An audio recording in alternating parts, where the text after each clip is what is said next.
Good evening, and welcome to our latest webinar about St. Stephen's and St. Agnes School. My name is Andrew Weller. I'm the Dean of Enrollment and Strategic Marketing. To check out our previous webinars, I warmly invite you to go over to the school's website, head over to the admissions section, and you'll see the library of all of them there.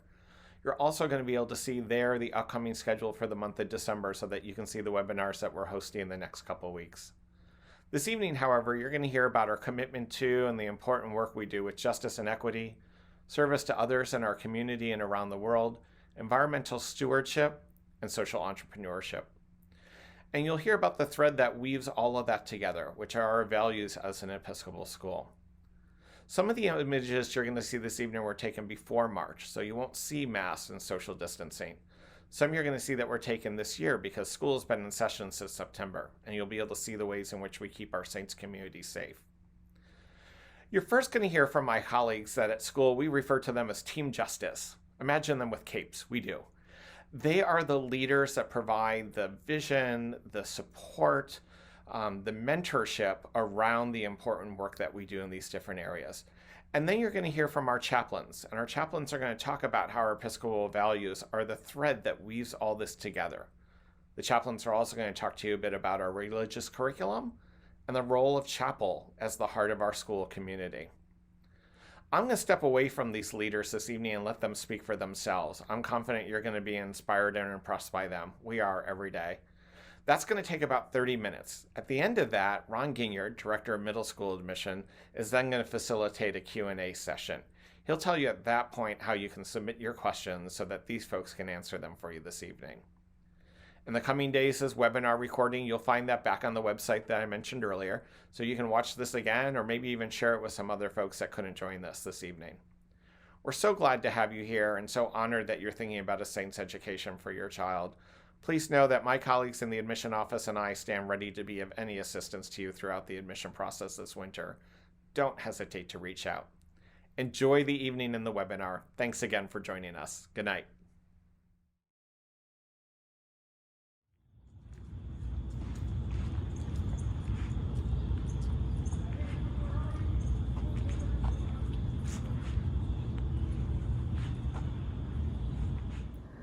Hello, I'm Kristin Adams, head of school at St. Stephen's and St. Agnes. I'm coming to you from our prayer room in our Chapel and Performing Arts Center. I'm thrilled to spend a few moments speaking to you today about our Episcopal identity. Our faith has always provided us our foundation, but in 2020, when the ground has felt like it is shifting on a regular basis, our faith has been a grounding force. It provides our direction and it provides a framework for decision making. It defines who we are and how we interact with one another. Many wonder, what is it that makes an Episcopal school different? Episcopal schools are Christian communities all over the world, and there are more than 1,100 of them. And we are all committed to the same idea of making sure we're part of children's spiritual formation in every aspect of our educational program.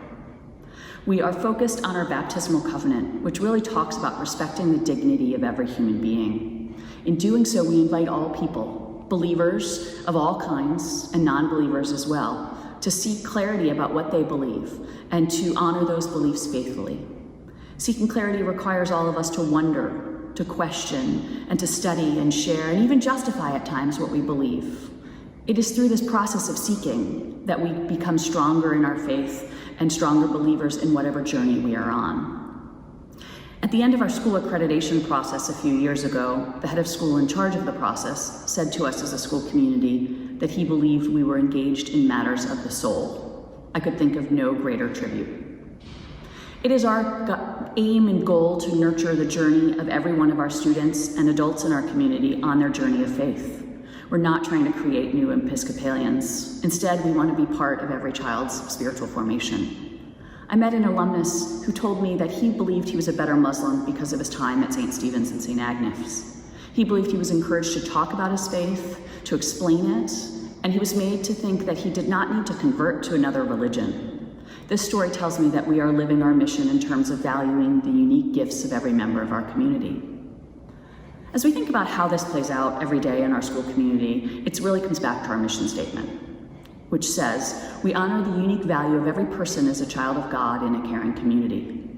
Every person. That defines how we treat each other as colleagues, as families, as parents, as teachers.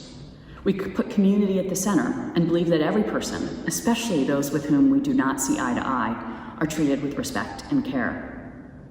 As I hire people, I speak about our goal of seeing every person as a child of God, and if you do not believe in God, is seeing the light in every person, and in helping students find their own gifts and helping those gifts to shine through.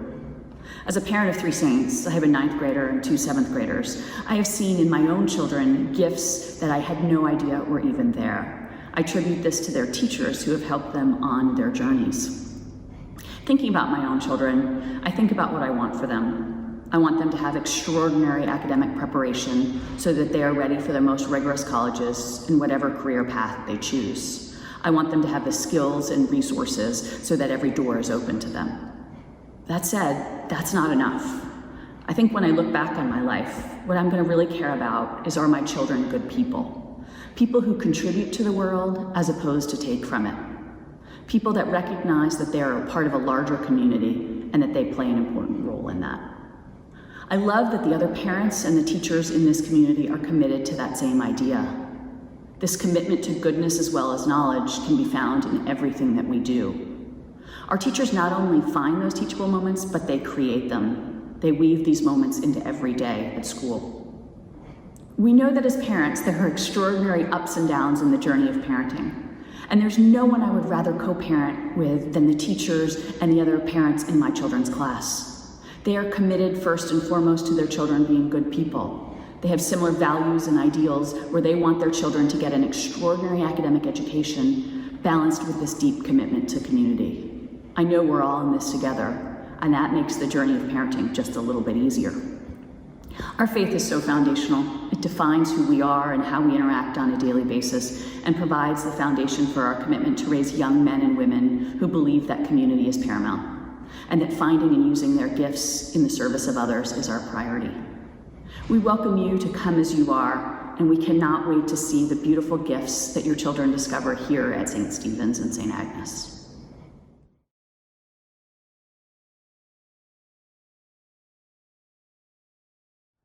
Hi, I'm Father Sean Cavanagh. I'm the head priest at St. Stephen's, St. Agnes School. This is my 17th year at St. Stephen's and St. Agnes. In addition to a priest, though, I'm also a dad, and I've had 2 of my children attend St. Stephen's and St. Agnes from kindergarten all the way through 12th grade. And whether as a priest or as a parent, our religious expression as an Episcopal school has been the same. And more than anything else, the way that we understand our Episcopal identity within our community is one through relationships. We are a relational community, and we base that on Christ's command to love neighbor as ourselves. But not just the neighbors that look like us, have the same color of skin that we have, or act like us. We believe that Jesus' command to love neighbor requires us to be in community with everyone within the school, not just those that look like us or act like us. So we take that very seriously, and we call every child that comes to us a child of God. And what we mean by that is every child is sacred, and every child has a voice, and every child has a place at the table here. And we want those voices. We want those that sacred sense of who they are. We want that to be known, and we want those voices to be heard. So regardless of what your faith is, regardless if you have no faith at all, if you're an Episcopalian, Roman Catholic, if you're Protestant, if you're Jewish, what's most important to us being in this community is our treatment of one another. That to be a child of God means that everyone is afforded dignity, a voice, and a place to be known. That's our Episcopal identity, and that's one of the greatest gifts that we have as a community.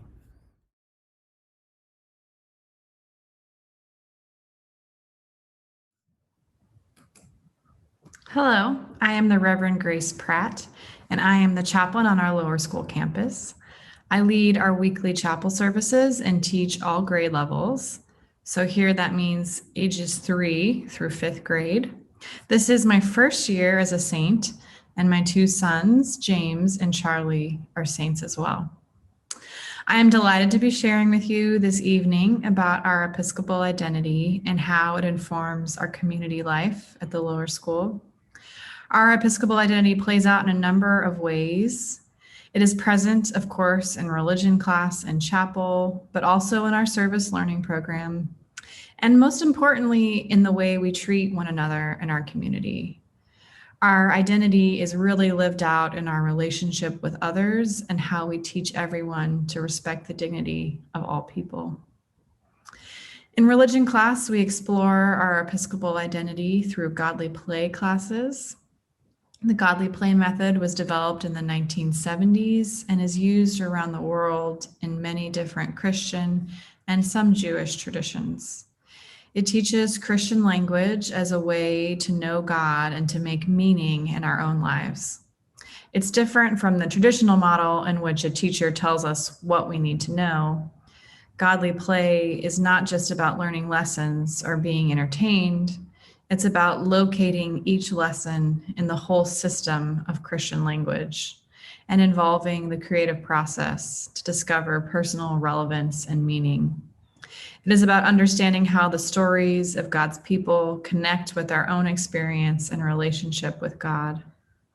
Our students have religion class once a week, and they get to move through the whole Bible each year in a way that's appropriate for their age group.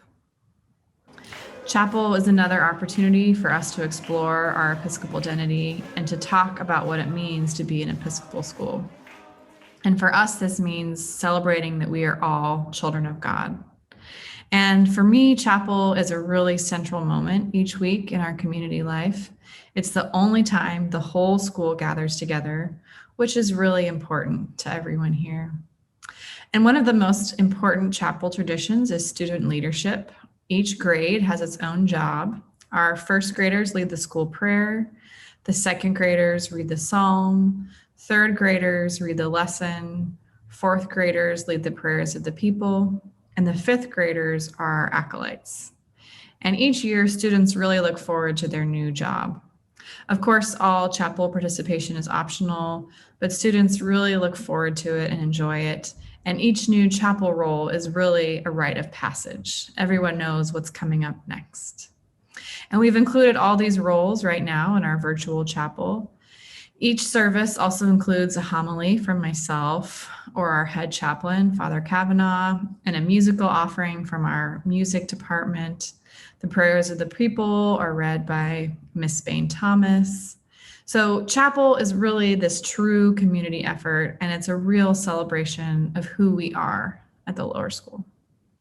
Thank you so much for this opportunity to share what our Episcopal identity looks like at St. Stephen's, St. Agnes Lower School.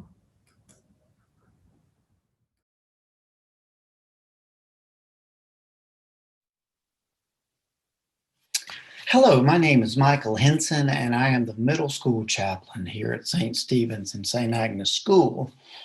And in that role, I attempt to serve as a pastoral presence for the community, for students, for faculty, for whoever might need a listening ear. I also am one that has to oversee our weekly chapel services. And with the help of Mrs. Cooper, each week we pull together a service that is designed to both challenge students and also affirm their value. It is, if you're familiar with the Episcopal Church, it's basically an abbreviated morning prayer service in which we use a psalm and another reading, and we typically have music to go with that. And oftentimes ethical messages are there to help them think about what it means to be a child of God and the better living of life. We also teach classes, and our sixth grade class is about the religions of the world, which really has a focus. The focus is really kind of religious literacy and understanding more about different voices and in particular, religions that we may not be familiar with, some that may be totally new for students. So get a chance to explore them, not just from an intellectual level, but along the lines of practice too. And so that is a good experience to broaden them. The eighth grade class is more centered around biblical text and videos and the arts with The challenge being to read and think and use creative mental capacities as well to think about God and theology and who they are and what's important in life. One other thing I'd like to say is that as a church school, we take seriously the notion that each child that comes here is a gift from God. And we try to be faithful stewards and protect and nurture each child that comes. We do believe in goodness as well as excellence. That is true. And we believe that each child that comes through the door has certain gifts and talents to share with the world. Unlike anybody else, that person is unique. And we take this job very seriously, not especially in the religion department, but not just in the religion department, as a whole school. And we help invite students and make room for them to become that person God calls them to be and take their place in this world.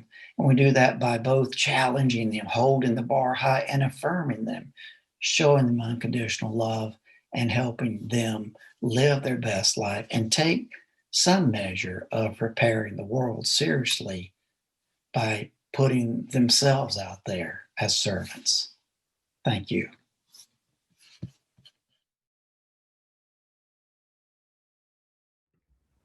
Hi, my name is Kristin Farrington. I'm the upper school chaplain at St. Stephen's and St. Agnes School. What I love most about our school community is that our Episcopal identity is not sidelined or siloed. It really informs everything that we do. It guides our thinking and our decision making, and of course is central to our chaplaincy program, which includes chapel, our religion classes, team justice, and community support. At St. Stephen's and St. Agnes, we gather once a week for chapel, and this is a really important time where we gather together as an entire community. Our chapel program is led by our student vestry and our musicians. Juniors and seniors take turns leading our liturgy, and our student musicians, under the leadership of Mr. Vaughn Ambrose, bring their incredible gifts of music to chapel every week. Our vestry leaders meet monthly to talk about our chapel program and the ways that we can continue to better meet the needs of our community. One of the most wonderful traditions at St. Stephen's and St. Agnes is that our seniors give most of our chapel talks. Several seniors have shared with me that they started thinking about the wisdom that they wanted to share with their classmates several years before they actually stood in front of the community and talked about their lives, their faith, what inspires them, and how they've overcome difficulties in their life. Wisdom shared through these chapel talks is profound, and these wonderful and very worshipful moments in chapel have helped our community to learn from one another and to continue to grow. At St. Stephen's and St. Agnes, we require students to take religion courses. We are a very religiously diverse community. We have students who have been raised in many different Christian denominations. We have students who are part of other religious traditions, and we have students who haven't been raised in any religious tradition. We require all students to take a New Testament class. We believe it's important that whatever tradition they come from, they can learn about and understand the basics of the Christian faith. We also require students to take a sophomore ethics class and a senior ethics class. There are also a number of other religion classes that are available to students. This year, we've offered Christian themes in film, American religions, world religions, and contemporary issues. Every year we offer different electives, so students who are interested in exploring religion have a number of opportunities to understand how religion impacts all parts of society. As the upper school chaplain, I'm also part of Team Justice. This is a team that works hard to educate and engage in issues around social responsibility and the intersection between equity, diversity, and inclusion, environmental justice, social entrepreneurship, and the Episcopal identity. We work with leadership teams on all three campuses to find ways to integrate social responsibility into our curriculum and into student activities. As the upper school chaplain, it is also important for me to be part of the care team. And I work very closely with our other chaplains and school counselors and deans to make sure that our students are fully supported as they navigate difficult issues that sometimes arise in the upper school. Community is central to who we are. We truly believe that every child is a child of God, and we work hard to ensure that all students feel that this is where they belong, that this is their home. We don't always get it right, but I think that's what makes us different, unique, and very special, is that we acknowledge that when we don't get it right, we can always do it better, and we work hard to do it better. Creating safe and brave communities where students can learn to navigate difference and thrive is hard work. We are committed to that hard work, and our Episcopal identity is at the center of it all. Thank you.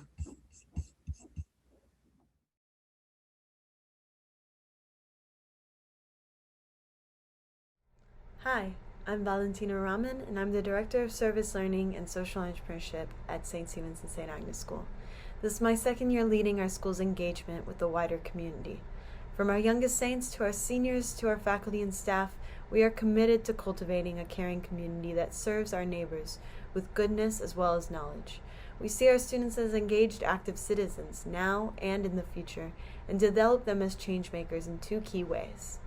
First, we work with our nonprofit community partners to embed meaningful service learning in our curriculum and co-curricular programming on each campus. Service learning consists of more than direct community service.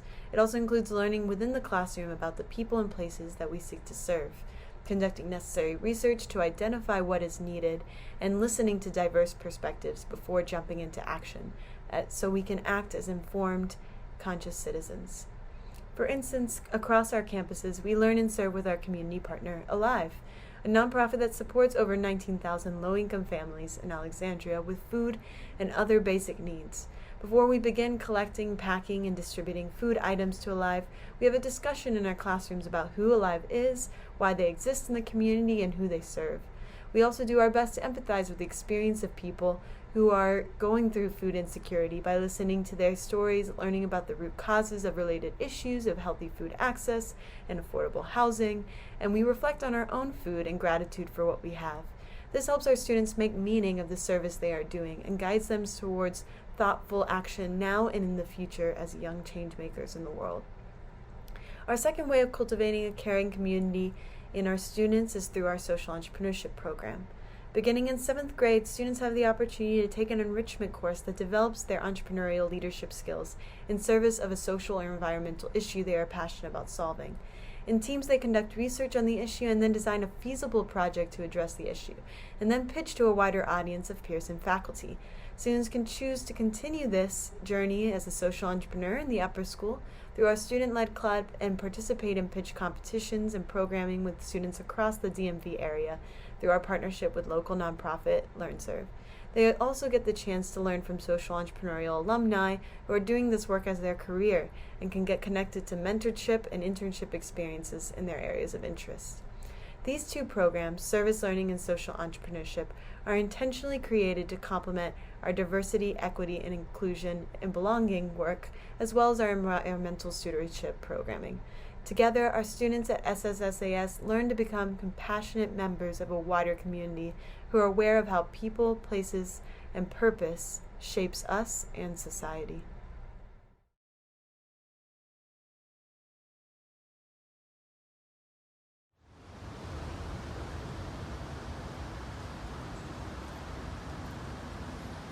Hello, I'm Brian Kane, Director of Environmental Stewardship at St. Stephen's and St. Agnes School.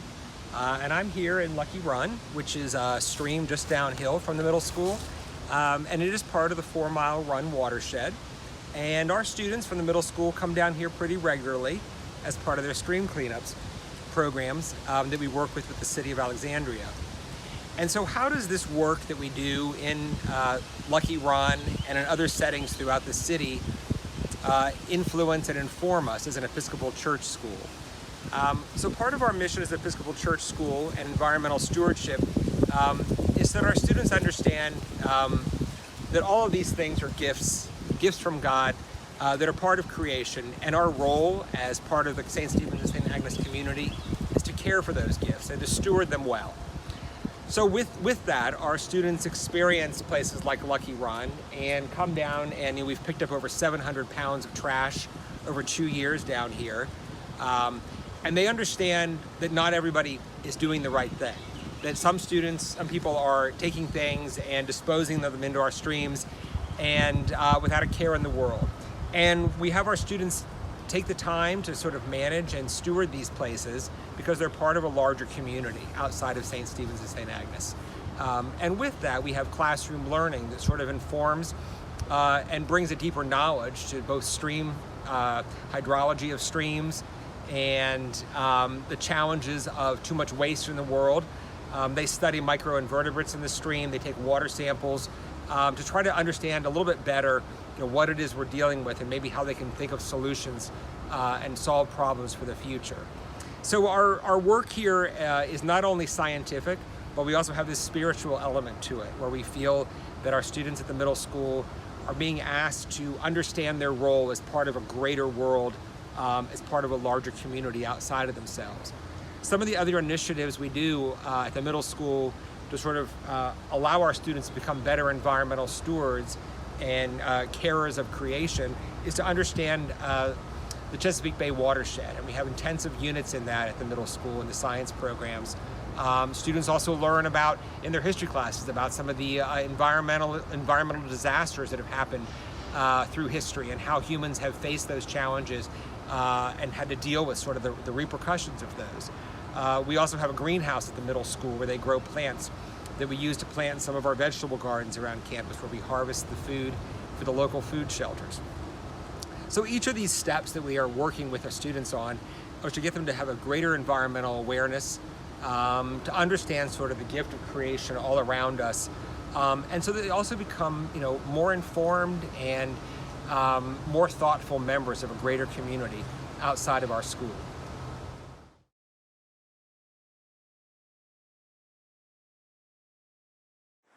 Hello, my name is Kiki Davis, and I'm the Director of Institutional Equity and Diversity.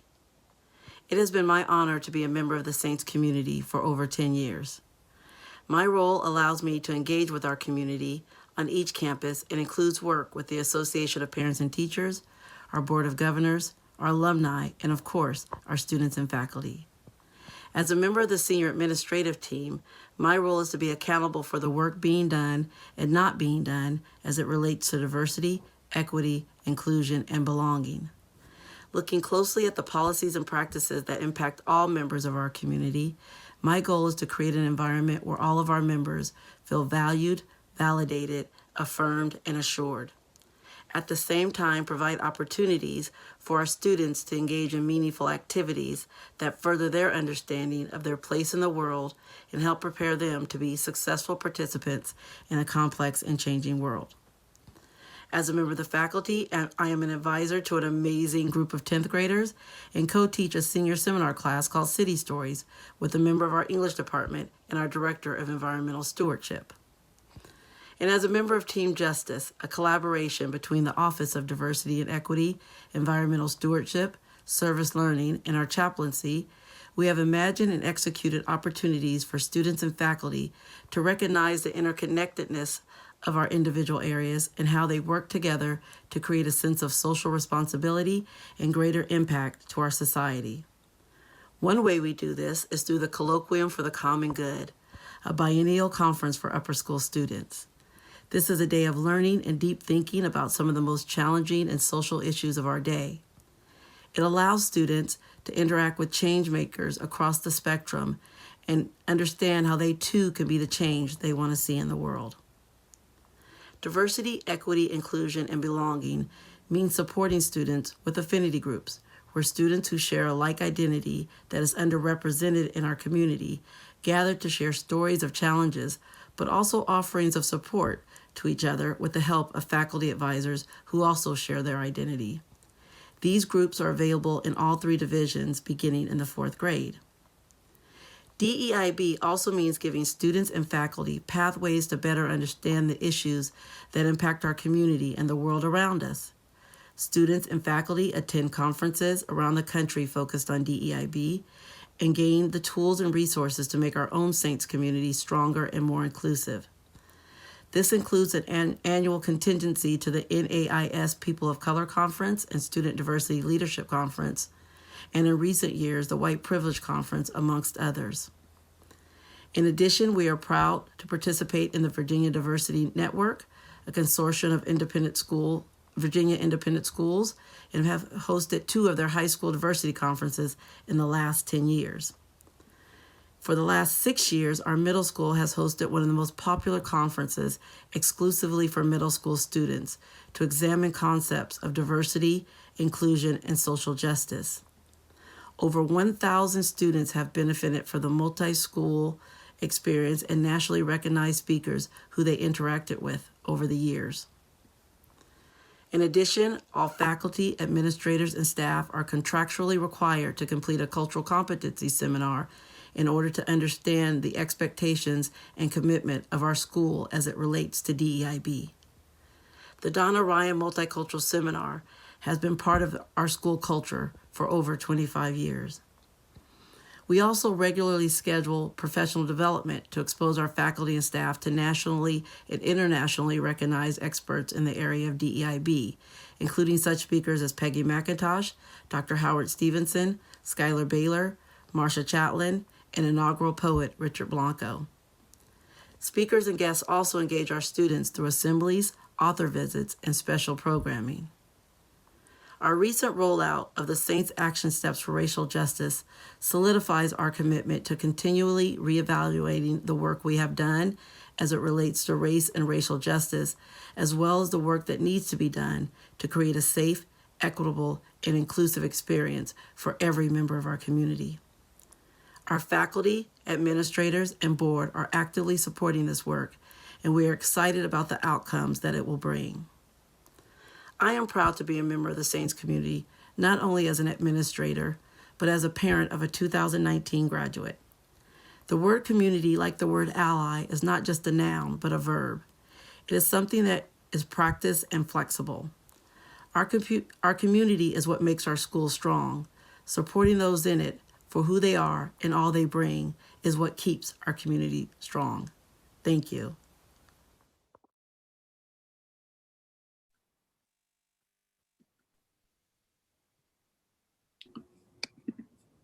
Thank you, everyone.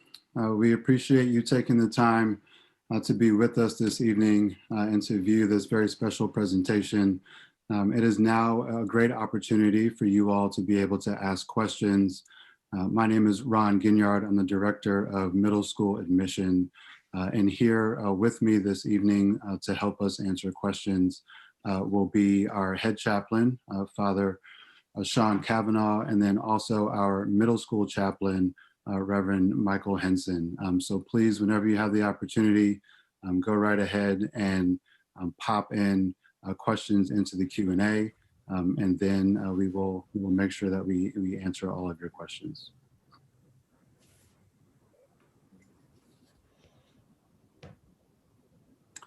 So our very first question is, this has been a crazy year with coronavirus and COVID-19. And how has being a spiritual school been helpful for us? I'll start with that, Ron, and then Father Henson, if you want to add anything. So this is my 17th year at St. Stephen's, St. Agnes, and Father Henson's been here even longer than I have. And I can say that our DNA and our core set of values has really prepared us for this moment in a way that I think without being an Episcopal school may not have prepared us. And more than anything else, what we've been able to do during this entire time is to remind our community that even though we are struggling, and even though there is a lot of suffering and there's a lot of fear, that as a community, we're not without hope. And as a community, we believe that ultimately things will get better. And so we've been able to support each other because our faith leads us to believe that these moments do not last forever, that they are a chapter in many chapters of our common history together and of our lives together. And our Episcopal identity, our relational identity to one another, really supports us within the community. from the homilies or chapel talks that happen on each of the campuses on a weekly basis, to I send out, typically I try to send out a homily a week to the entire community. And I talk about the importance of being strong in this moment, and the importance of believing that we're stronger than this moment, and we're stronger than this moment because our faith informs us that more than anything else, God provides us a way out of the difficulties. So we are really positioned in a very strong way in the midst of this crisis. Father Henson, do you want to add anything to that? Yes, I will. I was thinking about my own experience with my family too recently at Thanksgiving. It wasn't what we normally hope it would be. We didn't get to travel and move around, and yet it was an extraordinarily good experience with the family. And I have felt the students at school this year, even in the midst of all the mask wearing and all the challenges and the news and just everything that's going on, I've sensed the strength of the community perhaps more than ever after 30 years of being in the middle of this. And I find myself praying perhaps more diligently than I ever have as a chaplain too at this point in my career. So I think even with the challenges before us, to some extent, these challenges have helped. It's helped remind me of the strength of our community, of the strength of God's people coming together and leaning on each other, because we have to. It's not a choice of, it's not one of those things that I may or may not need you. We need each other. And we've been reminded by this crisis of how deeply we need each other. And I'm not saying I'm enjoying a mask by any stretch or some of the things we're going through, but I am reminded of our strength as a community. And I do think our church school identity has been key, a key part of that. Right. Thank you both. Our next question is, will my child be able to participate in chapel if they are not of the Episcopal faith? Yes. We don't have a litmus test for, we don't ask people when they participate in chapel, either at the lower school, middle school, or upper school, if they're Episcopalians. At the lower school, there is a rotation of participation in the liturgy that's divided by class and grade, not by religious preference. At the middle school, it's done by advisory. And at the upper school, it's primarily done on a sort of volunteer basis. There's a group at the upper school called a student vestry. And at the upper school, I've had Muslims serve on the student vestry. I've had Jewish children serve on the vestry. So, there's a difference, I think, and I think it's a really important distinction. And it's a great question. There is a graciousness, I think, about our Episcopal community. And I think the best part of the Episcopal Church is that it's open and also really clear on its own values at the same time. So we do open up participation to all students. And at the same time, we're also really clear that liturgically and our understanding of who we are as a faith community is centered around our Episcopal identity. But what's great about the Episcopal Church is that it's very inclusive, but also very faithful at the same time. All right, next question. Do the religion classes start at the basic level for those kids who have not had prior religious education experience?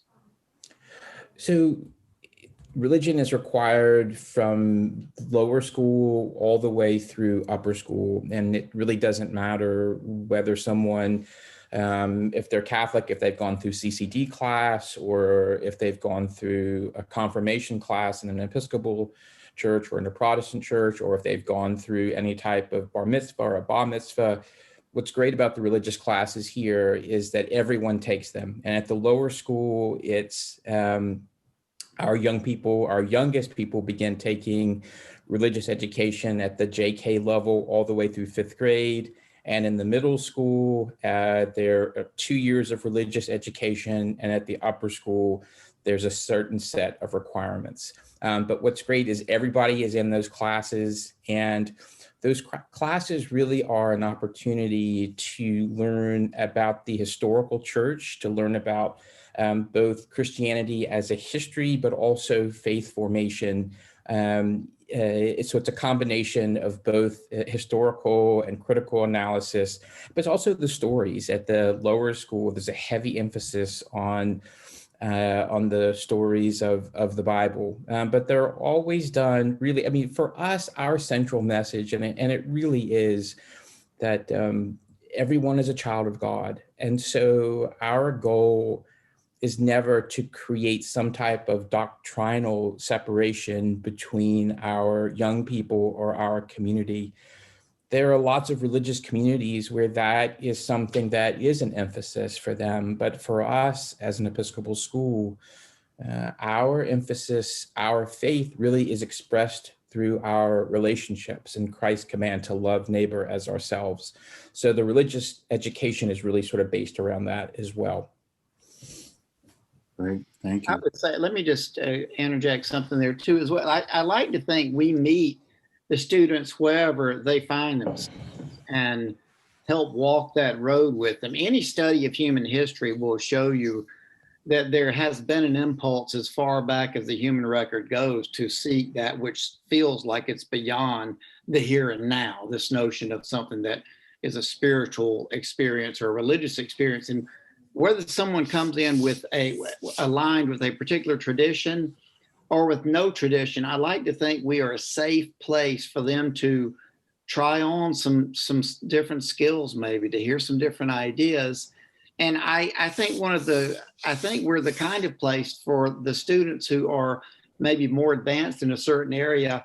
We're able to take that up a notch for them. And for the ones that are just at a very basic level, saying, just give me some area of literacy that helps me to function in a democratic society. I think we do a good job of that too. And we enjoy those varying challenges as educators. That's part of what makes the work fascinating. That's a great point, Father Henson.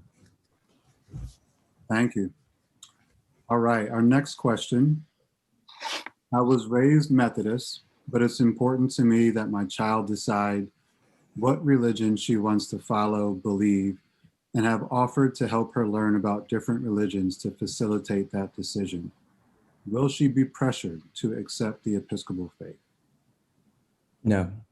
So, and that's such a great question. And I think that goes back to the distinction between being a community and in particular a religious community that emphasizes doctrine over relationships. What's great about Episcopal School, so we're one of 6 schools owned by a larger group called a diocese, and there have been many times where I've had conversations with our bishop, and the bishop has been really clear with me that our community really can be a place where we nurture and love and support both our kids, our faculty, and our families. And so for us, what's way more important than someone's religious background is how they treat one another. But that is not done by accident, though. We're not, as a community, we're not basing our core doctrine just on being good humans to each other. We're basing that on a core belief that Jesus calls us to love one another. And that neighbor is not just the person who looks like us. Neighbor is not the person who acts like us. It's neighbor in the best sense. It's neighbor in the sense of the person that's different, the person that we don't get along with. It's really living into community. And one of the things that I say a lot is for our kids who come to us, and both of my children went through St. Stephen, St. Agnes, Father Henson's have as well. This is really the last chance for our kids to be part of a community where dialogue and listening to one another is key. They're about, as we all know, they're going to head out into the world where often the loudest voice wins, where the person who can have the strongest argument or the most dominant argument may win. In this community, we really want to create a dialogue. Amen. Is there a particular church in the area that St. Stephen's and St. Agnes School is affiliated with? So we are not we're not a parochial school, and we're a diocesan school. So we are owned by the Diocese of Virginia. And the diocese owns 6 other schools, as well as there are over 80 parishes and over 200 priests, but we're part of that system and part of the National Episcopal Church too. Yeah. All right. Do you partner with parents to educate students about fundamental Christian beliefs? And is there any parent participation? Father Henson, do you want to talk about that? Sure. We don't do it. It's not like a formal curriculum that's set up, but we are always welcome to work with parents and families as they're discerning thoughts and feelings about what is important to them from a standpoint of faith. And we're also here for times when difficult faith questions arise. We try to be available to that, as we are with various pastoral matters, not just for the students, but for the entire family. So we're open to as much or as little of that as parents would seek, I believe. We don't have a formal set curriculum with parents and students, but we're more than happy to partner with the parents in whatever capacity they might think we could be helpful. Yeah, and we, this past summer, I was the priest for 2 alumni who graduated over 10 years ago, and was part of someone's last rites for a family that graduated 12 years ago. And we celebrate at funerals. I mean, so we are increasingly becoming our community's faith community. As fewer and fewer people belong to civic organizations because of time, as fewer and fewer people belong to religious organizations, we are increasingly becoming that touchstone for our families. So we are here just as much for our families as we are our children, but we don't typically have anything in particular formally for that. Now at the lower school, we have quite a few families that participate and attend chapel, and they're absolutely welcome to attend chapel. Sometimes we have some families that will start to go to middle school, but that becomes more of a middle school students. Children don't usually want their parents at the middle school, and at the upper school, people are always welcome, but it's primarily at the lower school where our families attend. Yeah, I've had more than a parent sneak in the gymnasium on chapel day to listen to his or her son or daughter read, because they know that they would not really want them in the same room at that time. But that goes with the whole middle school dance. Can you give an example of how you would weave goodness into the high school curriculum beyond religion classes? That's such a great question. So our community, I mean, the core of who we are really does revolve around our Episcopal identity, and everything emanates from that, whether it's our diversity work, even our academic work, but also the work that happens in terms of the social outreach at the upper school. So at all 3 campuses, there's outreach to the community, but at the upper school, there's a requirement of 40 hours for each student before they graduate. And that very much comes out of our religious classes, but also our Episcopal identity. So that's one particular sort of strand. And then, and you heard tonight too, the social entrepreneurship classes that are offered at the upper school, the emphasis that Ms. Davis talked about in our diversity work, all of that is connected, fundamentally connected to our religious identity. Yeah. It's not separated. Great. Could you describe the honor code system at St. Stephen's and St. Agnes School? Father Henson, do you want to talk about that? I can start with that. I'm pretty proud of the work we've done with that, and our honor code basically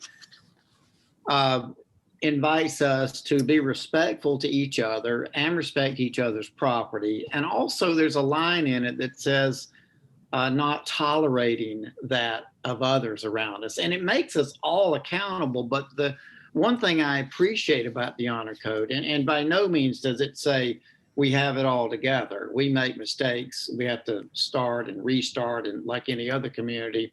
But the honor code is something that we gather during chapel each year, and we have a talk, and then we all sign it. Not just the adults don't just watch the students as if they're beyond that moment in their lives. We all sign it, and then the honor code is posted up on the wall as we come in every morning. And so it is a visual reminder that we enter into a covenant of sorts with each other, and that we hold each other accountable to that. And I'm glad we sign it as adults too, because it's not, well, you children need it. We're all part of it, and that we take seriously.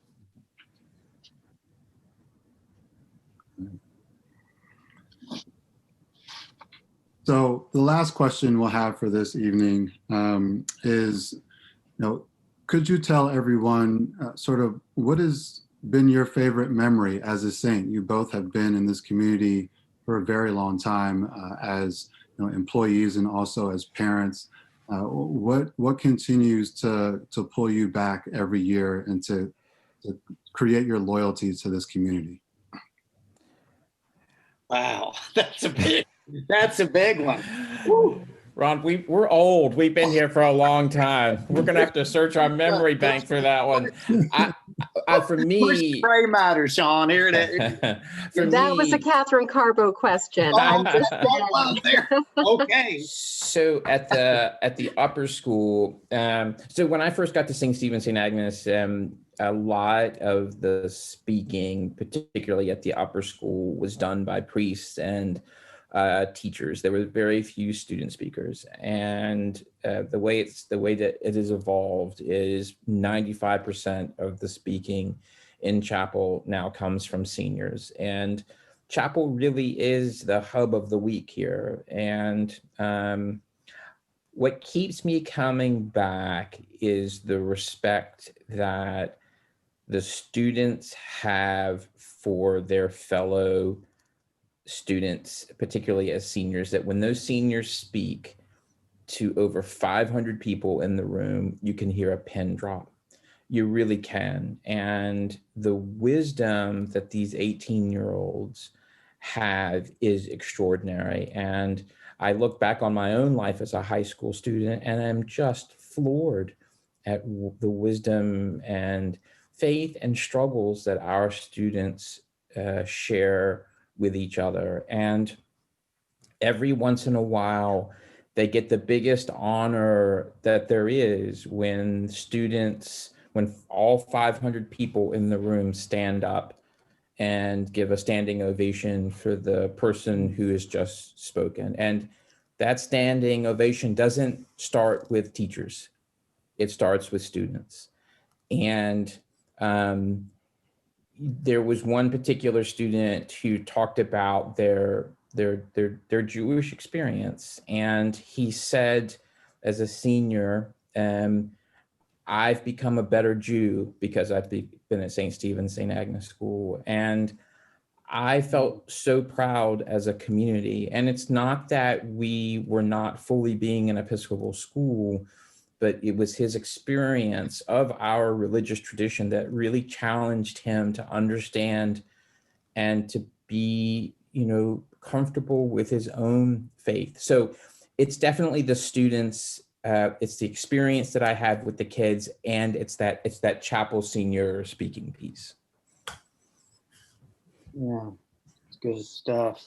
It's to echo what Father Cavanagh is saying. I think for me, to watch the students care for each other when it's really a tough time, because middle school is an awkward time at best. In fact, after all these years, no one has ever looked at me and said, Michael, I'd love to be a seventh grader again. No one's ever said that. And I don't think I ever will. They might say they'd like to be back in high school. In fact, sometimes when I tell people I teach 8th grade, they respond by why or something like that. They don't know why. So, but to watch the students, even in the middle of all that awkwardness, find strength to care for each other and work through things, even in the midst of conflict and difference, it blows my mind every time. And just tonight, 3 things came to mind. Since I've been here for 30 years, I'm going to get one for each 10-year segment or something. The second part, I was reading some of the psalm papers that my 8th graders are writing, and the sincerity of the prayers that they're writing moved me to tears almost sometimes, to the point that when people talk about the problems in the world and that nothing good is ever going to happen, I say, well, the young people I work with every day actually give us a tremendous amount of reason to hope for a better future, because they are game changers. And I see it and I hear it in these 13 and 14-year-olds. And it is amazing what's going on in their hearts, souls, and minds. And another part that I appreciate that Father Cavanagh has been instrumental in, we sometimes have those seniors come down to our middle school to speak. And Sean, that last talk we had was as good as any chapel talk I've ever heard since I've been here. And you know the one I'm talking about.